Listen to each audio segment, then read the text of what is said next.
Doctor Baba Saheb Ambedkar open university.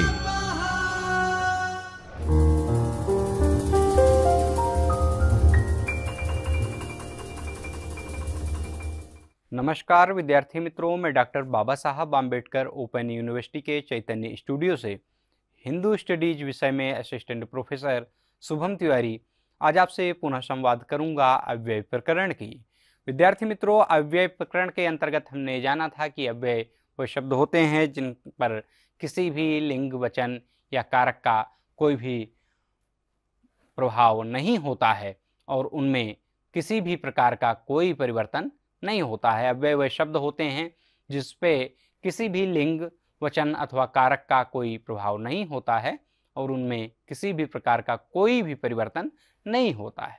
और अव्यय के अंतर्गत हम अध्ययन कर रहे थे अव्यय प्रकरण में, जिसमें हमने कालबोधक अव्यय की चर्चा की थी। कालबोधक अव्यय के रूप में वे शब्द होते हैं जिनका प्रयोग इसमें किया जाता है और उनके माध्यम से हमें क्रिया के घटित होने की जानकारी होती है, उसके समय की जानकारी होती है। कालबोधक अव्यय की पहचान हमने देखा था।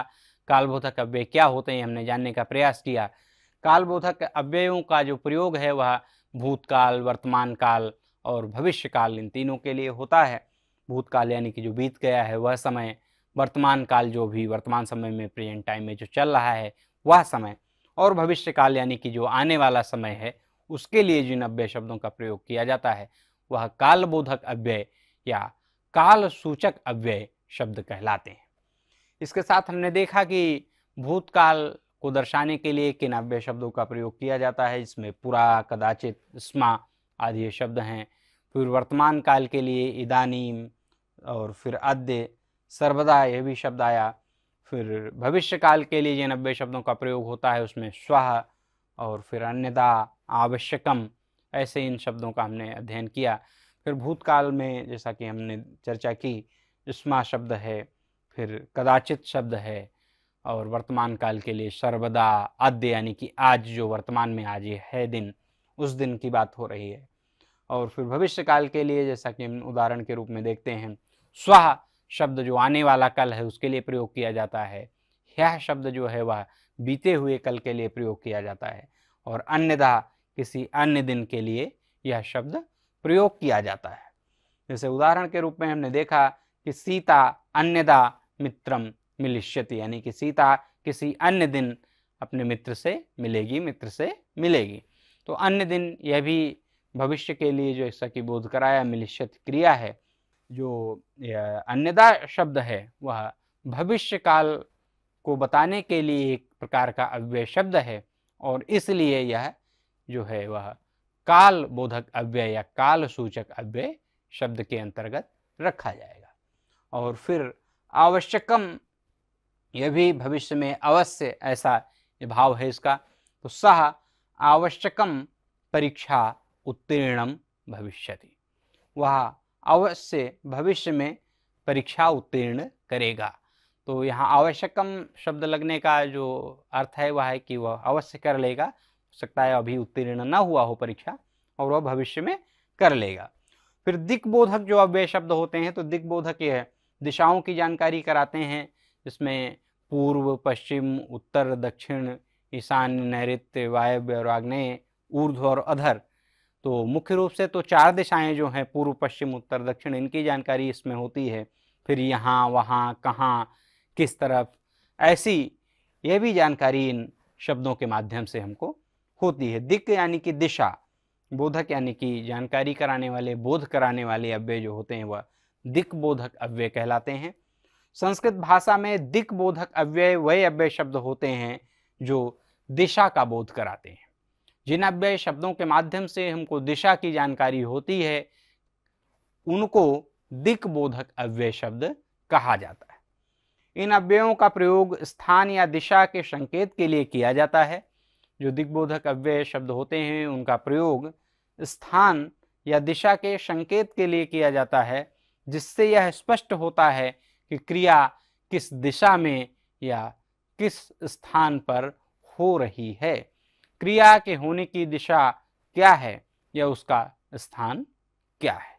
इनके माध्यम से हमको दिशा की जानकारी हो क्रिया के, उनको दिक्बोधक अव्यय शब्द कहते हैं। जैसा कि दिक्बोधक अव्यय शब्द के अंतर्गत हम देख रहे हैं कि संस्कृत भाषा में दिक्बोधक अव्यय वे अव्यय शब्द होते हैं जो दिशा का बोध कराते हैं। इन अव्ययों का प्रयोग स्थान या दिशा के संकेत के लिए किया जाता है, जिससे यह स्पष्ट होता है कि क्रिया किस दिशा में या किस स्थान पर हो रही है। दिक्बोधक अव्यय शब्दों का जो प्रयोग है मुख्य रूप से 4 जो मुख्य दिशाएं हैं, पूर्व, पश्चिम, उत्तर और दक्षिण, और अन्य स्थानिक संकेतों के लिए यहाँ, वहाँ इत्यादि शब्दों के लिए इनका प्रयोग किया जाता है। इसके अलावा ये अव्यय ऊर्ध्व यानी कि ऊपर, ऊपर का जो भाग है, अधर यानी कि नीचे, यहाँ, इधर, उधर, वहाँ, ऐसे इन शब्दों के लिए, इधर, उधर, ऊपर, नीचे, इन शब्दों के लिए इनका प्रयोग किया जाता है और इन स्थानों को यह सूचित करते हैं, इन स्थानों की भी ये जानकारी कराते हैं दिक्बोधक अव्यय शब्द। और इनको इसीलिए दिक्बोधक अव्यय के अंतर्गत रखा जाता है क्योंकि इनके माध्यम से दिशाओं की या क्रिया के होने की स्थान की जानकारी हमें होती है। फिर मुख्य दिशाओं के लिए जो दिक्बोधक अव्यय हैं, तो इसमें आज हम इसकी संक्षिप्त चर्चा करेंगे कि पूर्व दिशा के लिए जो प्रयोग किया जाता है या पश्चिम दिशा के लिए जो शब्द हैं, तो जैसा हम देखते हैं पूर्वे एक शब्द आया, पूर्व दिशा की ओर। तो उदाहरण के रूप में हम देखें तो सूर्यः पूर्वे उदेति, सूर्य जो है वह पूर्व में यानी कि पूर्व दिशा में उगता है या उदित होता है। तो हम जानते हैं कि ये एक प्रकार से ऐसा वाक्य है, इसमें कोई परिवर्तन नहीं होता है कि सूर्यः पूर्वे उदेति, सूर्य जो है वह पूर्व दिशा में उदित होता है, पूर्व दिशा में सूर्य का उदय होता है। तो यह पूर्वे शब्द जो है वह दिशा बताने का कार्य करता है, पूर्व में या पूर्व दिशा में, इसलिए यह दिक्बोधक अव्यय या दिक् सूचक अव्यय के अंतर्गत आएगा।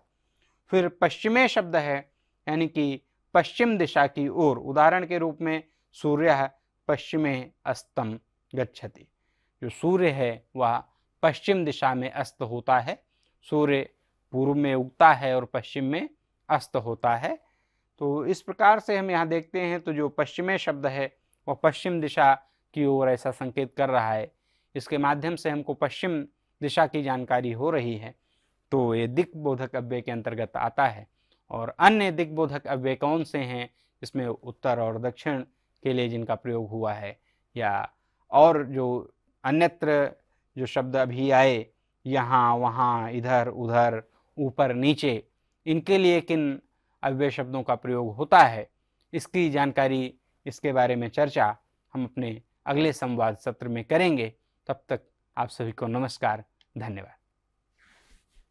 स्वाध्यायः परः।